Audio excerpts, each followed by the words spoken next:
Hello, welcome to Church Searcher. My name is Chris, and today we're here at Byland Abbey in North Yorkshire, where on the 31st of October, All Hallows Eve, 1177, a group of Cistercian monks finally moved in to their new home. And it was here, around the year 1400, that a monk took up a pen and wrote down the earliest known collection of English ghost stories. And they're unique, and yet they all take place in villages around this area, featuring characters from these villages. And they tell us about the physical manifestation of ghosts, the nature of the hauntings, the reason behind the hauntings, and the means by which these spirits could be appeased and released back into the afterlife. So, come with me as we explore Byland Abbey and its connection to the Byland ghost stories.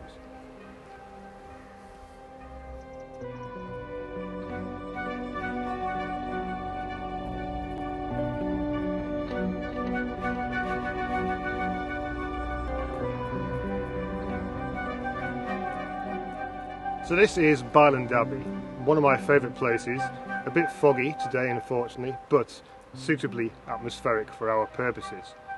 So the earliest part of this abbey dates to 1165, and that's the lay brothers' quarters.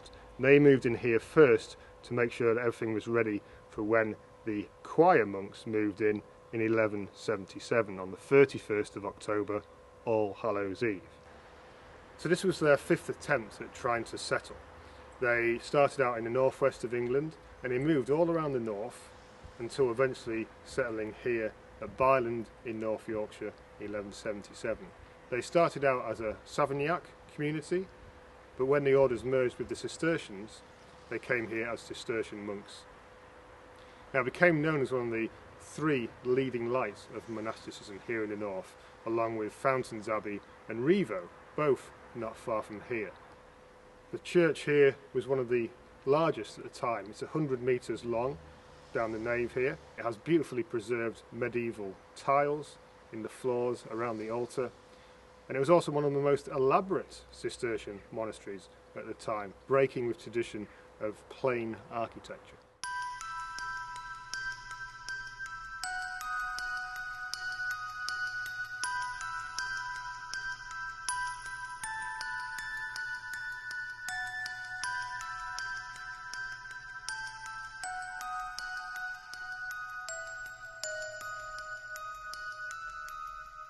So this is the warming house here at Byland Abbey, and it's in this massive fireplace here where the fires would have been lit every year on All Saints' Day, the 1st of November, all the way through until Good Friday the following year. And this marks the winter work and prayer schedule for the choir monks and for the lay brothers. So the fact that the choir monks moved in here on the 31st of October, All Hallows Eve, is significant because the very next day, All Saints' Day, was an auspicious day to begin the work of the community here at Byland Abbey, when the fires would have been lit ceremonially in the warming house, ready for the winter work schedule. So the choir monks focused on spiritual duties, prayer and services in the church, as well as reading and copying religious texts in the cloister. Whereas the lay brothers, as well as having spiritual duties, would have focused more on the manual labour, so cooking and cleaning, maintenance of the abbey itself, working on the farms around here, the granges, the deer park, the fish ponds, providing food and sustenance for the monks. So both for the choir monks and the lay brothers, the hours of daylight were significant. So in the winter, the prayer and work schedule was adjusted to take account of the longer, darker nights. So the fires in the warming house here would have provided the only source of heat for the choir monks in those dark winter months, whereas the lay brothers would have had more access to the kitchen, the brew house, the bakery, where they would have had more natural sources of heat.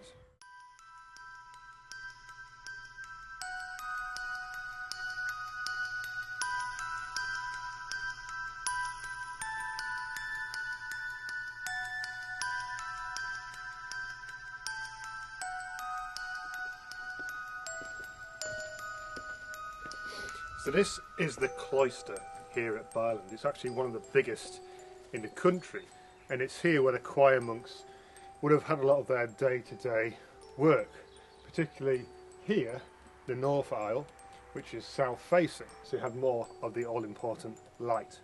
And it would have been partitioned into individual sections here for the monks to do their work. So it would have been along here that the monk who wrote the Byland ghost stories would have done his work. And he wrote these stories on the blank pages at the back of a religious document, theological document, which is now held in the British Library down in London. Now, since the cyber attack on the British Library, unfortunately the document isn't available online. They're slowly getting everything back uploaded. So it's along this northern aisle of the cloister that the monk who wrote the Byland ghost stories probably would have done their work. And they're particularly unusual because they mention by name villages all around this local area, centred on Byland here.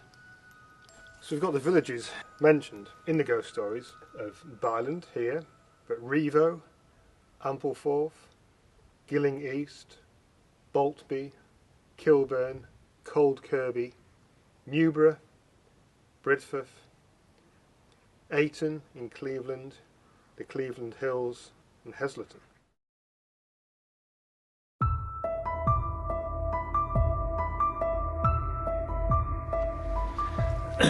So on the western side of the cloister here, we've got these beautiful tiles in the floor. They've been made by taking the clay tiles while they're wet, embossing them with a wooden imprint, and then filling that indentation with a white slip clay, and then glazing the two, firing them together, and it creates these beautiful two-tone tiles in red and cream. So the designs themselves are either heraldic devices of the patrons of the abbey.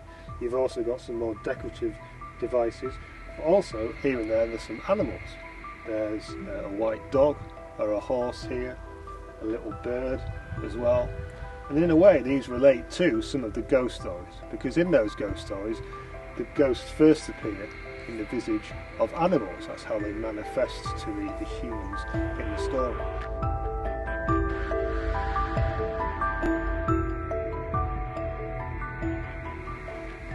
So, in the first of these tales, there's a labourer from nearby Rievaulx who witnesses a ghost which manifests in the form of a horse, then later transforms into a rotating hay bale, and then from that into the human form.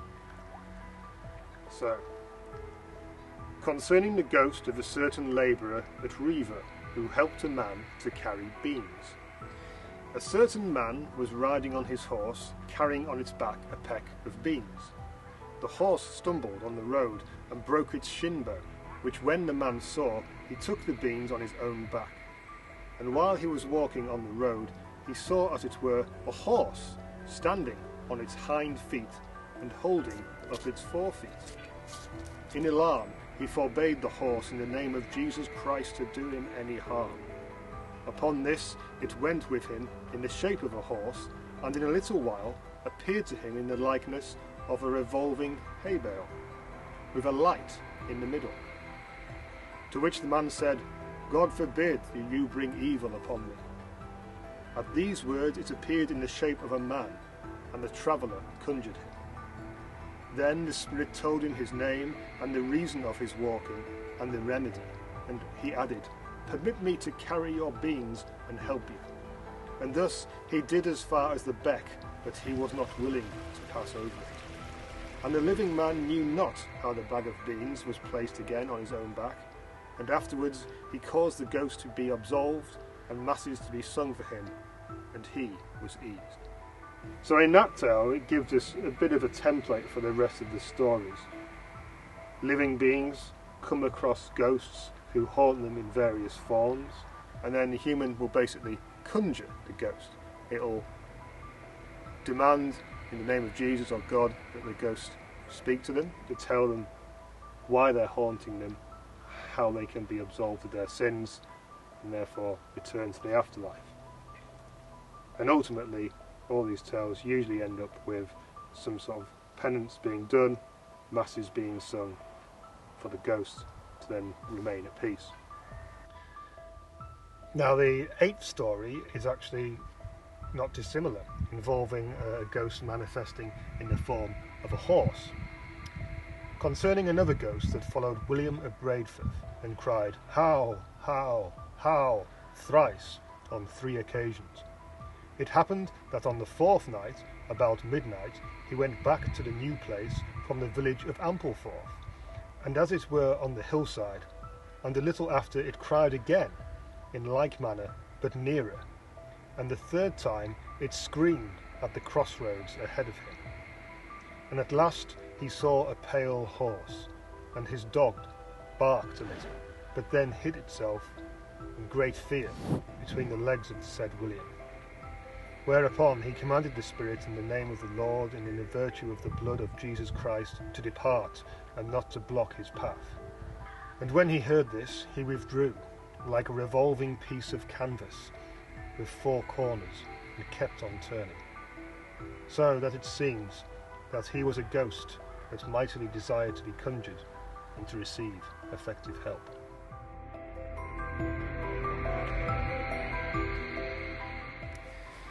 Now, the shortest of the ghost stories here at Byland reveals yet another of the physical manifestations of ghosts, in this case with rotting flesh. So in ghost story number 5, "What I write is a great marvel. It is said that a certain woman laid hold of a ghost and carried him on her back into a certain house in the presence of some men, one of whom reported that he saw the hands of the woman sink deeply into the flesh of the ghost, as though the flesh were rotten, and not solid, but phantom flesh." So very short, but I'm stood here in the infirmary of Byland Abbey, and it's here where the sick and the elderly would have been treated on a regular basis. Now, at its height, the abbey here had 80 choir monks and around 160 lay brothers looking after them. But about 20 years before these ghost stories were written, 1382, the abbey here was hit by the plague, which completely decimated the population here, to such an extent that they were left with only 11 choir monks and 3 lay brothers. So the monks here, only 20 years before that story was written, had an intimate knowledge of death and decay and the mortality of humans.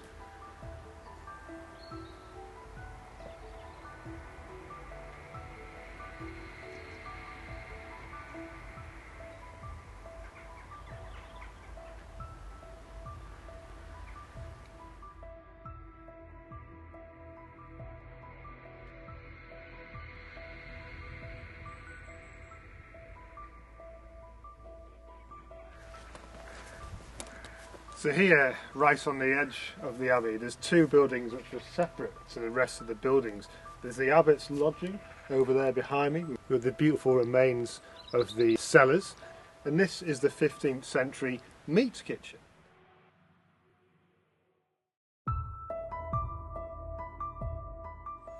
Now, the Cistercians started out as vegetarians, but then gradually were allowed to eat fish on Fridays.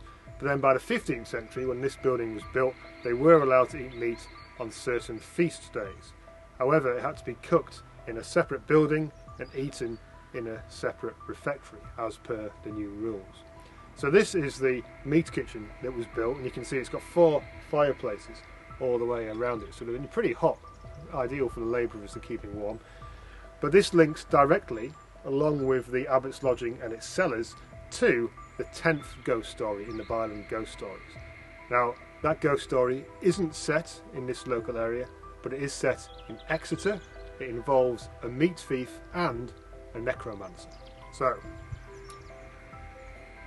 story number 10, how a penitent thief, after confession, vanished from the eyes of the demon.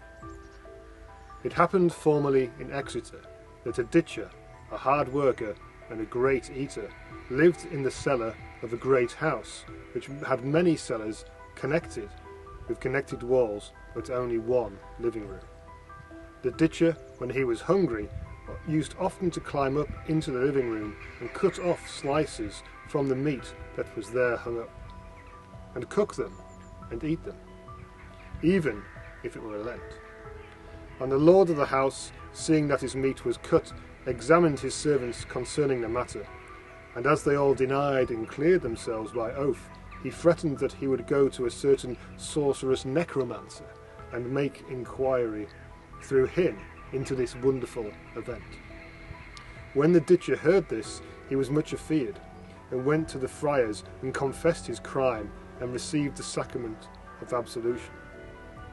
But the lord of the house went as he had threatened to the necromancer, who anointed the nail of the small boy, and by incantation asked him what he saw.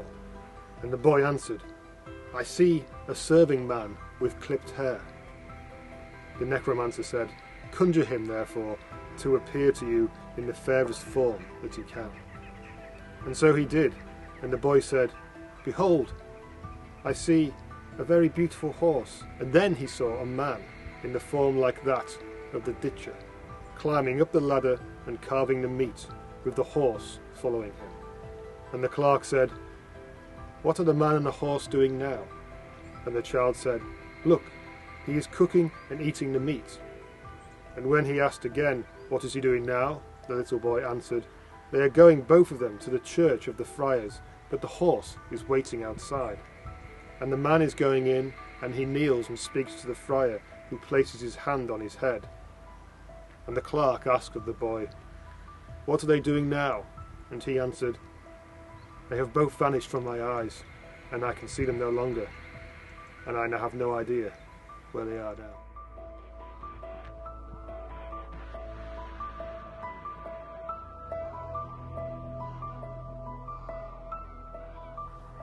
So behind me here is the house at Newburgh Priory, home to the Wombwell family, about a mile or so from Byland Abbey itself.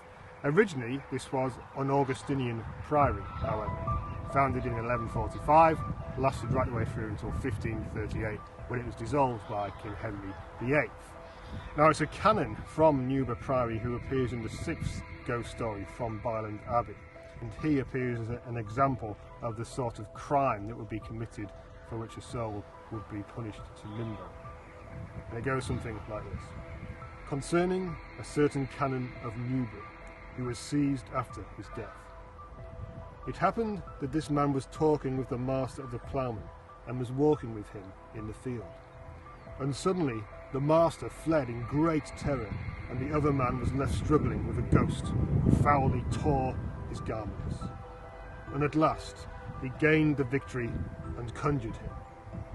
And he being conjured confessed that he had been a certain canon of Newburgh, and that he had been excommunicated for certain silver spoons which he had hidden in a certain place. He therefore begged the living man that he would go to the place he mentioned and take them away, and carry them to the prior and ask for absolution. And he did so, and he found the silver spoons in the place mentioned, and after absolution the ghost henceforth rested in peace. But the man was ill and languished for many days, and he affirmed that the ghost appeared to him in the habit of a canon.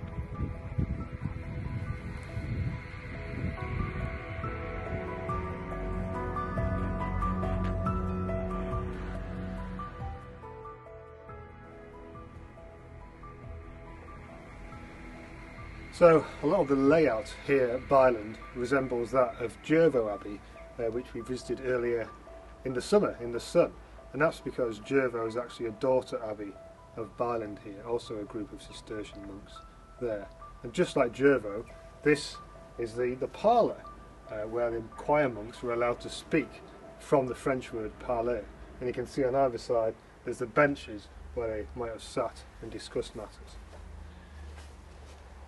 So this idea of speech is quite an important one when it comes to the Byland ghost stories. There's a concept that's mentioned many times whereby the characters in these stories conjure the ghosts. Now, ghosts could haunt people, but they weren't permitted to speak unless conjured by a living person. So in these stories, you essentially address the ghost and demand in the name of Jesus Christ or God that it tells you who they are, what their problem is, and what you can do to help remedy it. So, in the 9th story, there's a ghost of a man of Ayton in Cleveland, much further north from here. It is reported that this ghost followed a man for 4 times 20 miles, 80 miles, that he should conjure him and help him. And when he had been conjured, he confessed that he had been excommunicated for the matter of sixpence. But after absolution and satisfaction, he rested in peace. It is said too that the ghost, before he was conjured, threw the living man over a hedge and caught him on the other side as he fell. When he was conjured, he replied, "If you had done so first, I would not have hurt you. But here and there you were frightened, and I did it." So in this tale, the ghost actually follows the man for 80 miles, trying to get him to conjure him so he could tell him what his particular problem was. But the man obviously flees in terror for 80 miles, until eventually the ghost has to throw him over a hedge to convince him to conjure and speak to him. And it's at that point that we find out the actual nature of the crime. Quite a petty theft in this case, sixpence. And so absolution for that sin helps his soul to be released and the ghost to be absolved.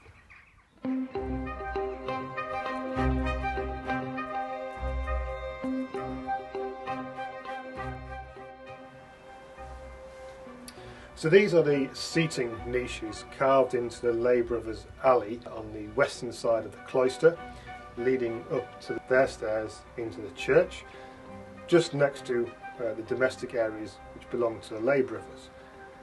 And it's just off from here where the Lay Brothers' parlour was as well, where they were allowed to talk. And so it was probably the Lay Brothers who were going out and about on the farms, the granges, the fields, and they were probably hearing a lot of these tales and stories from the local area and passing them on to the monks back here. In fact, the story at Ayton, further north from here, and this story from the Cleveland Hills probably relate to some of the granges that were up in that area that belonged to Byland Abbey.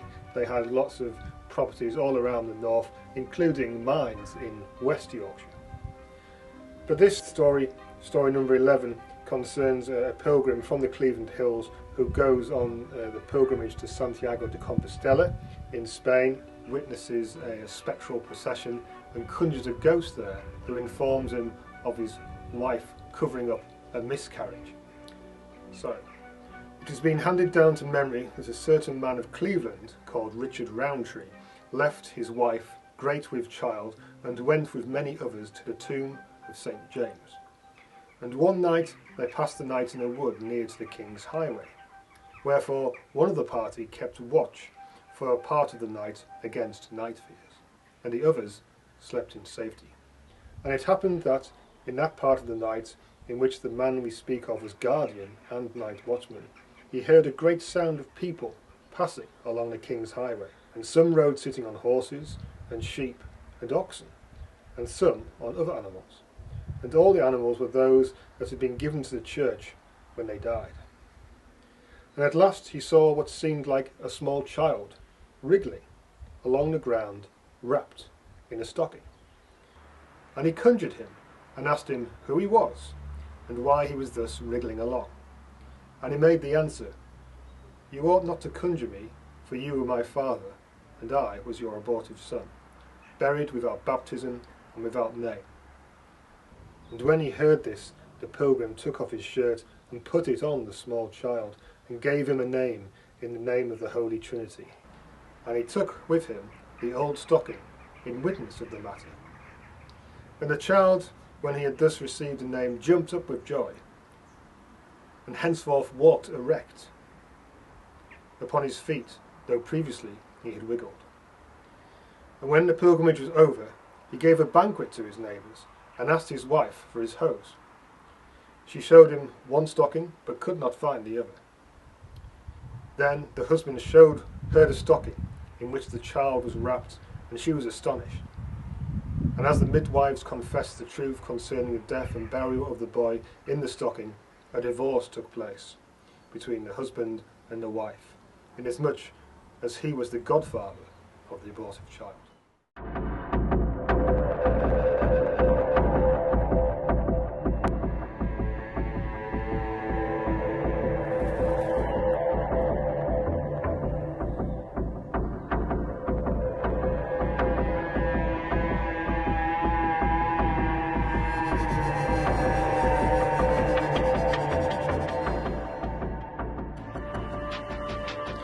So all around the abbey there's quite a few tombs. In the church of benefactors to the abbey, in the chapter house for the abbots themselves. But behind me here, just outside the back of the church, is actually the main graveyard for the monks. Now there is a tale in the Byland Ghost Stories of a revenant from a graveyard in a nearby village, and here again he goes around haunting the village, essentially seeking someone who can conjure him and absolve him of his sins. So, concerning the ghost of Robert, the son of Robert de Boltby of Kilburn, which was caught in a churchyard. I must tell you that this Robert the younger died and was buried in a churchyard, but had the habit of leaving his grave by night and disturbing and frightening the villagers, and the dogs of the village used to follow him and bark loudly. Then some young men of the village talked together and determined to catch him if they possibly could, and they came together at the cemetery. But when they saw the ghosts, they all fled with the exception of two.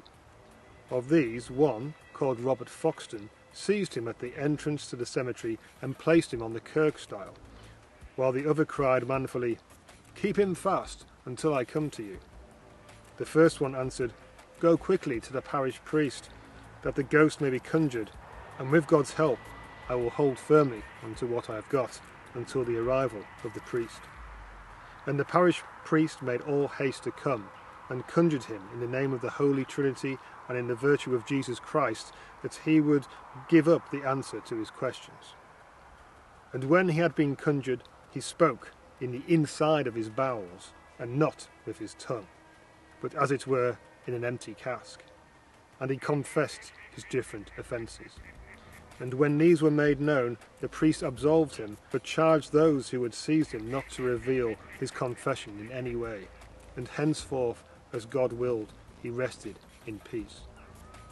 It is said, moreover, that before his absolution he would stand at the doors of houses and at windows and walls as it were listening. Perhaps he was waiting to see if anyone would come out and conjure him and give him help in his necessity.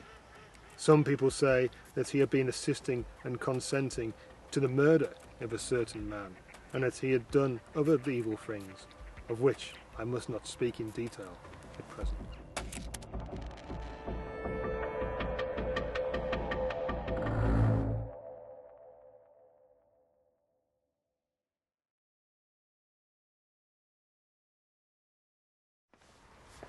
So off the eastern side of the cloister here, we've got the chapter house, and this is where one of the more gruesome ghost stories in the Byland Ghost Stories starts. So this is the chapter house here at Byland Abbey, and it's here that every morning the monks would have gathered, sat on the benches all around here and listened to a chapter from the rule of St. Benedict's being read by the abbot in the centre here. That's why it's called a chapter house. And it was here where they'd have the news of the day, any notices, but also they'd confess to any faults that they would have made the day before. They'd be given penance to do on that day. Now you can see behind me there's the column here which would have supported a beautiful vaulted ceiling, and there's also here and there tombstones, and it's in the chapter house where the abbots of the abbey would have been buried, along usually with the founder. And you can see at the back end there's a tombstone with a bishop's crozier on it. So it's at the entrance to the chapter house here that the fourth ghost story actually begins. And from the way it's written, it's obviously been told to the monk who wrote it by some of the elder monks here, and it concerns a rector from a nearby village in Kirby who rises from the grave here, pokes out the eyes of his mistress, causing the fearful monks to have his body thrown into the lake nearby, Gormire. Moreover, the old men tell us that a certain man called James Tankerley, formerly rector of Kirby, was buried in front of the chapter house at Byland, and used to walk at night as far as Kirby. And one night he blew out the eye of his concubine there. And it is said that the abbot and the convent caused his body to be dug up from the tomb along with the coffin, and they compelled Roger Wainman to carry it as far as Gormire. And while he was throwing the coffin into the water, the oxen there almost drowned for fear. God forbid that I be in any danger, for even as I have heard from my elders, so I have written. May the Almighty have mercy upon him, if indeed he were of the number of those destined to salvation. So clearly, from the way he signs off on this story, he was obviously quite scared about even writing it down or getting some of the details wrong. And this was clearly a story that was quite close to home to some of the monks, particularly elderly ones, here at Byland.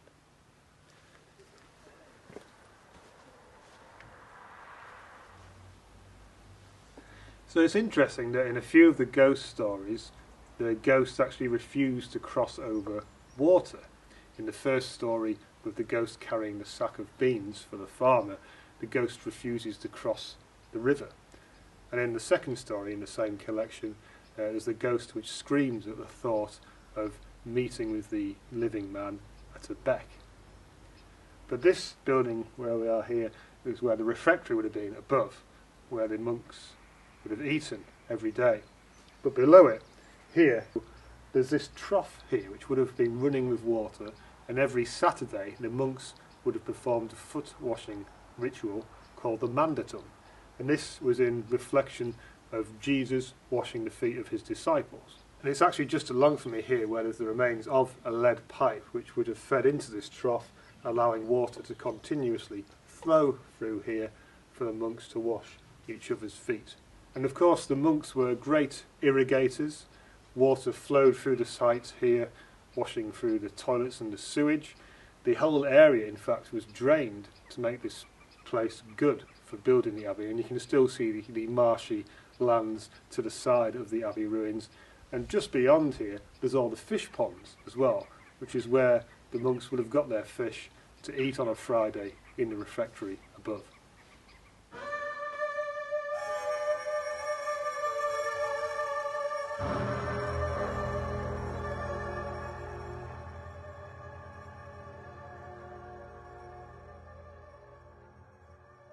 So this is the main body of the church here. This bottom end is where the labourers would have been. Square columns so that their tiered seating for the many labourers could be put in place. And there's a dividing step in the middle of the church where there would have been a screen. And you can see there's the step there which delineates the edge of the labourers area. It's beyond that, in the middle, where you've got the retro choir, which is where the elderly and infirm monks would have been during the services, and then beyond that, towards the altar end, is the main choir, where the choir monks would have held their regular services throughout the day and night.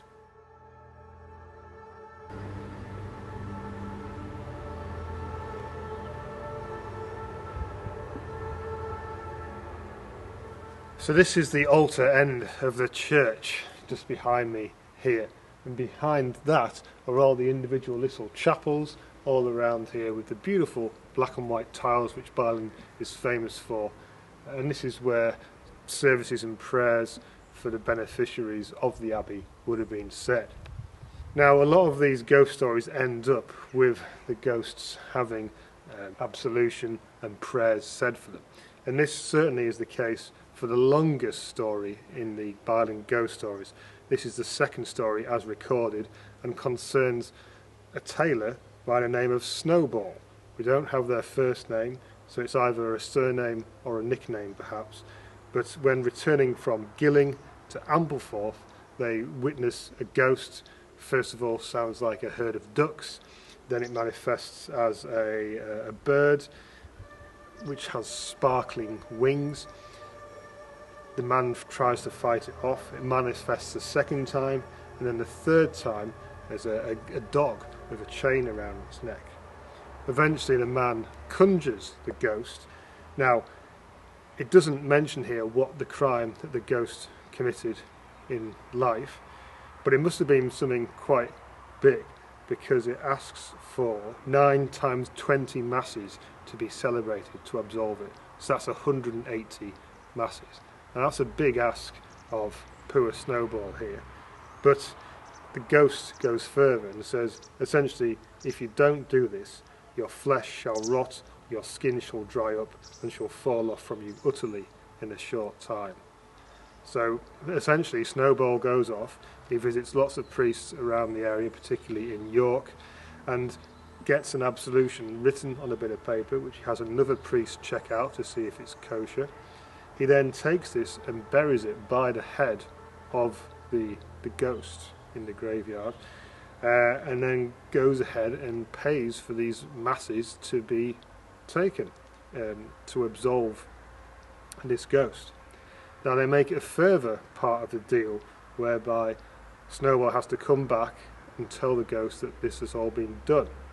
But the place they arrange to meet is haunted by two even more dangerous ghosts. So the ghost in question here advises Snowball to draw a sacred holy circle on the ground for protection, bring with him the Gospels and some reliquaries to protect him from these two dangerous ghosts, one of whom takes the form of a bull with no eyes, no mouth, whom can't be conjured, and the second of which takes the form of a hunter. De mirabili certecioni inter spiritum et vienientum. So he came to the appointed place and made a great circle with a cross. And he had upon him the 4 Gospels and other holy words, and he stood in the middle of the circle, and he placed 4 reliquaries in the form of a cross on the edge of the circle. And on the reliquaries were written words of salvation, namely Jesus of Nazareth, and he waited for the coming of the ghost. He came at length in the form of a she-goat, and went thrice around the circle, saying, "Ah, ah, ah."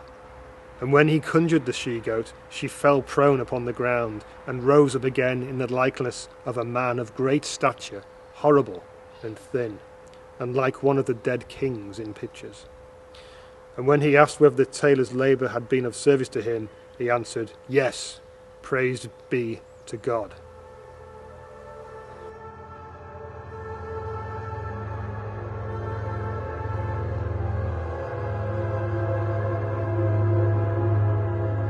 So that is a brief overview of the incredible tales contained within the Byland ghost stories. And they really give you an insight into the medieval mind. Now Byland Abbey is a beautiful site, whatever the weather, as you can see, very, very foggy today, but even better in the sun. It's actually a free English heritage site, so it's an incredible, beautiful place to explore. And of course you can see my other video that I did on the Battle of Byland, which was fought in the hills around this area. Now I'll see if I can put a link down below for the archive.org link to the Byland ghost stories. So say the original Latin version can be found at the British Library, but unfortunately the online version isn't available at the moment. Now do have a safe Halloween, everybody, and I'll be seeing you soon around about Guy Fawkes night. So until next time, keep church searching.